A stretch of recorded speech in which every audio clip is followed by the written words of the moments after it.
bitico, tico bitico, tico bitico, tico bitico, tico bitico, tico bitico, tico bitico, tico bitico.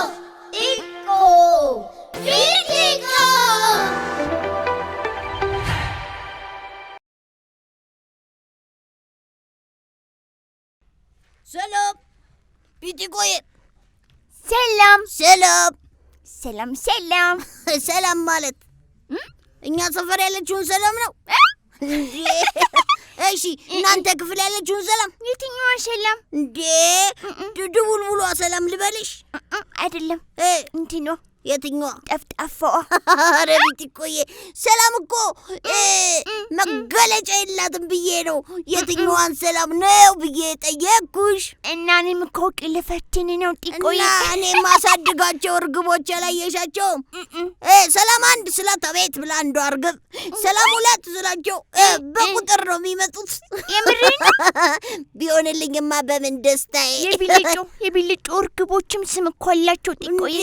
አንድ ጊዜ አላየሽውም እንዴ? ሰሙን አጠፋብኝ ብሎ እርግቧን ክንፏን ውስጥ አንቺ ነሽ የደበቅሽው ብሎ ካላመጣሽ አይገርምሽም? እኔ ግን ምን ይሻለዋል? ቢልጮ ሰላም ያስፈልገዋል። ሰላም እንዴ? ያ ሁሉ እርግብ ሰላም የለውም ብለሽ ታስቢያለሽ? በዛ ሁሉ እርግቦች ተከቦ እሱማ አለው በጣም እንጂ ብዙ ታድሏል። ደግሞ እኮ የእርግቦቹ ስም መታደል፣ መዋደድ፣ ማወቃቸው ስማቸው ማወቃቸው ነው የሚደንቀኝ። እና መታደል መፋቀር ሲባል መፋቀር እየበረረ ይመጣል። አይገርምሽም? አንዷ ግን ጫኩሌ ነው የምትባለው። የጫኩሌ እርግብ ይባል ታውቂያለሽ? የጫካ ማለት ነው እንዴ? የጫኩሌ እርግብ ነው የሚባለው። ምንድን ነው ጫኩሌ? እንዴ አንተ ጩሉሌ አይለምዱም ማለት ነው። ጫኩሌዎቹ ከሌሎቹ እርግቦች ጋር አይግባቡም። የሚመጡና ግን ምግባቸው ብልት አድርገውባቸው ይሄዳሉ። ሰላም የላቸው ማለት ነው። አይገርምሽም? እርግብም ሆነው ባለጫኩሌው የለውም። ሰላም እንልክለታለን በቃ ምንም በቃ። እና ግን ስለ ሰላም ምን ይሰማል ጢቆዬ? እንዴ ዋና መሰረታዊ ፍላጎት ምግብ ምናምን ይባላል እንዴ? እስኪ መሰረታዊ ፍላጎት። እሺ አንቺ ተናገሪ በል ራሴ። እንዴ አንድ መብላት፣ ሁለት መጠጣት፣ ሶስት ሽንት ቤት መሄድ። እንዴ ኧረ ቢቲኮዬ እሱን ለካ እንዴ ያው ነው መሰረታዊ ነገር ነው እና ይሄውን መሰረታዊ ነው እና አፍኜ ልሞት ነው እና የተፈጥሮ ግዴታ ነው። ላስቅሽ ብዬ ነው እንጂ ቢቲኮዬ መሰረታዊ ፍላጎቶቻችን ድሮ የተማረው ከሆነ ድሮ እና አንደኛ ክፍል እያለሁ ነው እኔ የማውቀው። ምን ድሮ አለ እንደ አንደኛ ክፍል እያለሁ። አንደኛ ክፍል ማን ያደረሰ ማለት ወደፊት ቢቲኮዬ ምኞት ነው እንዴ? ስገባም ቢሆን አውቀዋለሁ ቢቲኮዬ። ስንደርስ ታወራለህ። ኧረ እኛ ግን እንደዚህ አይደለንም። ኧረ በእናትሽ ቢቲኮዬ። ለማንኛውም መሰረታዊ ፍላጎት ነቄ ነኝ እኔ ልንገርሽ። እና መብላት፣ መጠለያ ነው። ከዛ ደግሞ ቤት ምናምን ማለት ነው። እንዴና መጠለያ መሰረታዊ ፍላጎት እኮ ነው። ደጅ ጎዳና ላይ ብዙ ልጆች ሲሆኑ ስታይ ጊዜ እሱ መሰረታዊ እንዳልሆነ እየተሰማሽ ነው ቢቲኮዬ። ከሱ በፊት ግን አንድ መሰረታዊ ያለ ጢቆዬ። ምንድነው? መብላት። እንዴ አላልኩም እንዴ? ዋና ስበላ ስጠጣ ብላል እንትን ብዬ ነው። ምን እላለሁ ብለሽ? መልበስ። አይገርምሽም? ከባድ አካላትን መሸፈን። ከዛ ነው እኮ ቤት ሁለተኛ ነው እንዴ ቢቲኮዬ። ሶስቱም በቃ ተቀመጥ ቤት ውስጥ። ኧረ ቢቲኮዬ ሁሉም ያስፈልጋሉ። መጀመሪያ ምግብ ነው ሰው መብላት ያለበት። ምግብ ካገኘ ደግሞ እሱንም ልታስከለክኝ ነው እንዴ ቢቲኮዬ? ምነው አይንሽን ጣል አደረግሽበት? ኧረ ተይ። ምኑ ለቂቃ እንዴ ምግብ እና አንተ ግን በቃ የምግብ ነገር ምንም አይሆንልም ቢቲኮዬ። ተው የቅርብ ወዳጅን ጥራ ስባል ክፉ ቀናለ እኔ ነገር ያለው ጢቁ። ኧረ አታስፈራሪ ቢቲኮዬ። ተው ትላለች እኔ አያት። ኧረ አያቴማ በቃ እየጸለያችሁ ብሉ እናንተ ተው ትላለች። እሱ እውነት ነው። በረከት እንዲሰጠን መጸለይ ጥሩ ነው። ጉቶ ዝም ብሎ ነው የሚበላው እኛ ቤት ሲመጣ። ለዛ ነው እሱ እኮ ጉቶ የተባለው። ኧረ ተው ጉቶ ክፉ ቀን ይመጣል። እንደው የቀረበልህን እንደው አታስደንግጠው ትለዋለች። አፈሳፈስ እያደረገ እያስደነገጠ ነው ቢትቆይ። እንደው ባርከው እንደው ባርከ ብላ በፈጣሪስ እንደው ዝም ብለህ እንደው አታግበስብስ ትለዋለች። አያቴ እውነቱን ነው የቢትቆ አያት። እናመሰግናለን፣ ግን አታስፈራሪን እባክሽን። ልክ ናት። አንተ ጉቶን እኮ ብታየው ጢቆይ ያግበሰብሰዋል። ለአንተ ትወዳለህ፣ እኔ እወዳለሁ። እና ዝም ብለሽ በላ እና ያለሱ አንድ እያንዳንዱ ሻሆነ ወድሽ እኮ ቢጠየቅ የእውነቱን ተናገሪ ቢባል ማይወዳለ አይደለም። እና የሸሚዝህ ቁልፍ እስኪወጠር የሚበላው ማን? ጥራጥሬ ሲሆን ነው እሱ። አሁን አሹቅ ምናምን እውነት ነው፣ ግን ቶሎ ብሎ በጋዝ ደግሞ እሱ ቁልፉን ቦታው ይመልሰዋል። ቢትቆይ ነው ግን እኮ ሆድም ሰላም ያጣላ። ጥራጥሬ ከሆነ አያጣም ቢትቆይ። ስለበዛ ግን ጢቆይ ስለ ሰላም እኮ ስናወራ እሺ፣ ስለ አስፈላጊ ነገሮች ቅድም አወራና። አዎ አስፈላጊ ነገሮች አውርተናል። በጣም ከሁሉ ነገር በላይ ግን አስፈላጊ ነገር ሰላም። እስኪ እንጥራው ስሙን። ሰላም። እውነትሽን ነው ቢትቆይ፣ ሰላም ያስፈልጋል። በዛውም ግን ምግብም ያስፈልጋል። እሺ እንዳትረሺው። እና እሱማ ምን ጥያቄ አለው? ገና እኮ እንደተወለድን አሉ አባችንን የምናሞጠሞጠው የሚበላ ብለን ነው አሉ እንደተነገረው ሰው። ከዛዝ ልንሞት ስንል ደግሞ መጀመሪያ የምንተወው ምግብ ነው አሉ።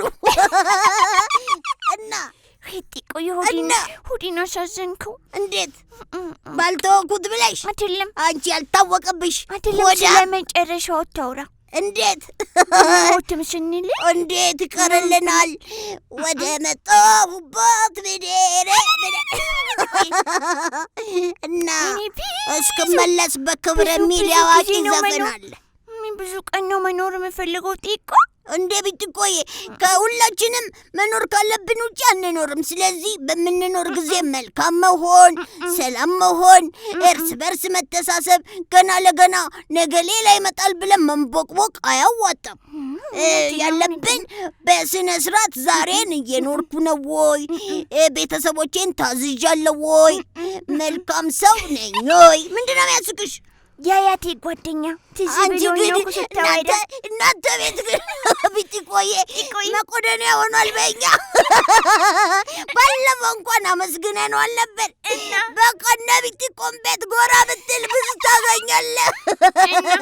አያቴ ያለችው ጢቆይ ምን ትዝ ብሎኝ መሰለኝ ሞት ምናምን ስትል። እሺ የአያቴ ጓደኛ ቤት መጣው። እሺ ሴትዮ ናቸው እንዴ? እኛ ከፊት ለፊት ምንም ጥርስ የሌላቸው ሴትዮ ናቸው። መነጽር የሚያደርግ አውቃቸዋለሁ። እሳቸውንማ ምን አሉ? በእናትሽ እንዴት ዋላችሁ ይመጡት። ደግሞ የቱ ለሽ መጣሽ አለችኝ አያት። ምን እባክሽ እዛ እንትን ቤተ ክርስቲያን ውዬን የመጣሁት ፉካ የሚባል ታውቂያለሽ? የፉካ ማህበር። ምንድን ነው ፉካ? ቢትቆይ ደግሞ ምንድን ነው ፉካ አለችኝ አያት። እሺ እሷ ከገጠር ሲሆን የመጣችው በዚህ ፉካ ምናምን አታውቅም። እሺ የከተሜ መቃብር ነው ፉካ ይባላል። እዛ ኬስ ውስጥ ነው ሰው የሚቀበረውና እዛ ማህበር አለው ውዬን የመጣሁት። ምን ሊሰራ? ኧረ እኔ አልፈልግም እዛ እኔ አልወድም። እኔ መሞት አልፈልግም። እንደው ባለቤቴ ናቸው የገቡት አሉ ሲሉ በቃ ካልገባው ብሎ ፉካ ማህበሩን ገባ። ደግሞ እኮ እንደ ቋመጠ ገባበት ብሎ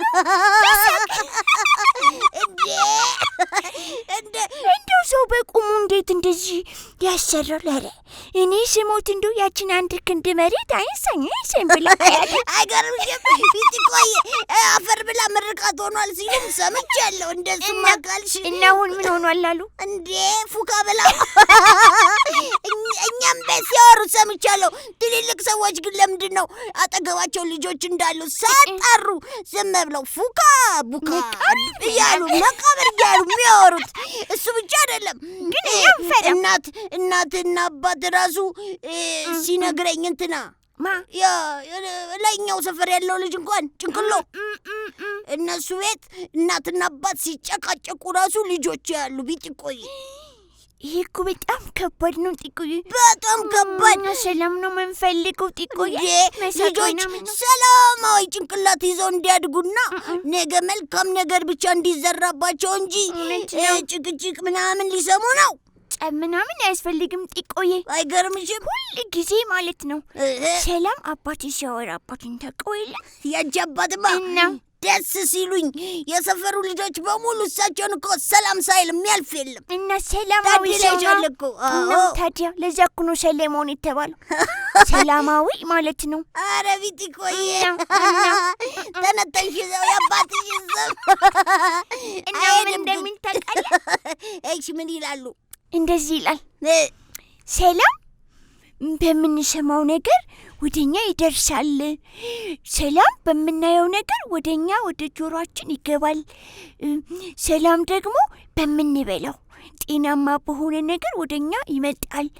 ሰላም የምንኖርበት አካባቢ ሰላም ሲሆን የሚሰማን ጤንነት ነው ይላልና ይህ ሰላምን ግን እንዳናጣ ሁላችንም መጠንቀቅ አለብን። እያንዳንዱ ሰው የሚያዋጣት መዋጮ ነች ሰላም ተብሏል። ደዛ ነው። ኧረ እኔማ የሆነ ያንቺ አባት የሆነ ነገር ገባኝ መሰለኝ ቢጢቆዬ። እንዴት ነው የቢጢቆ አባት ልበል እንዴ? አቤት ይቅርታ ቢጢቆዬ። አይ እንደሱ ማለት የእሳቸውን ሀሳብ እጋራለሁ።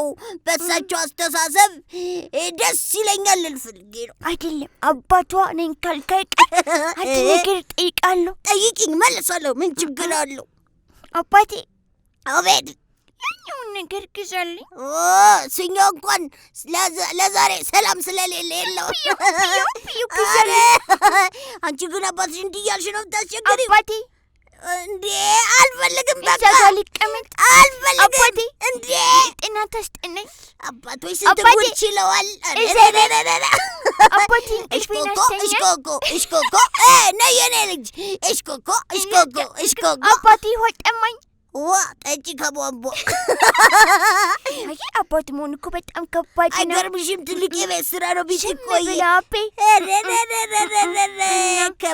ከባድ። ለማንኛውም ይቅርታ አድርጉልኝ የቢጢቆ አባት። እርስዎ የተሰጦት ኃላፊነት የእርስዎ ነው። አመሰግናለሁ።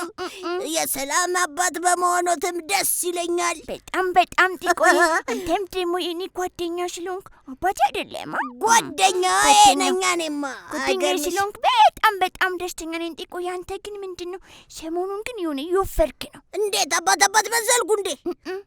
የሆነ ሰላም ተሰምተዋል ቢጢቆዬ። ዋናው ለሰው ልጅ ሰላም ነው። ለማንኛውም ዛሬ ወፈርክ ምናምን እያልሽ መክሰስ ሰዓቴን ልታዘናግኝ ዳር እያልሽ ነው። መዘመር ትፈልጊያለሽ? ምን እንዘምር ጢቆዬ? ሰላም ነዋ።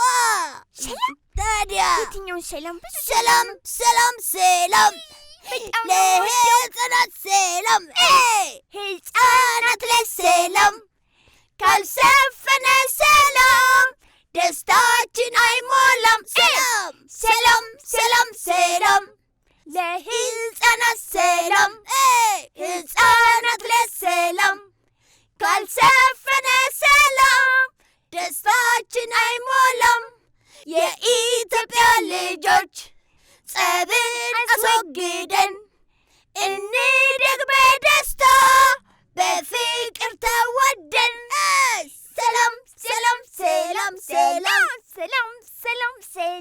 ሰላም ያጸደቅናት ሰላም ውላ ከኛ በላይ እርግባችን ትብረር በመላው ዓለም ላይ።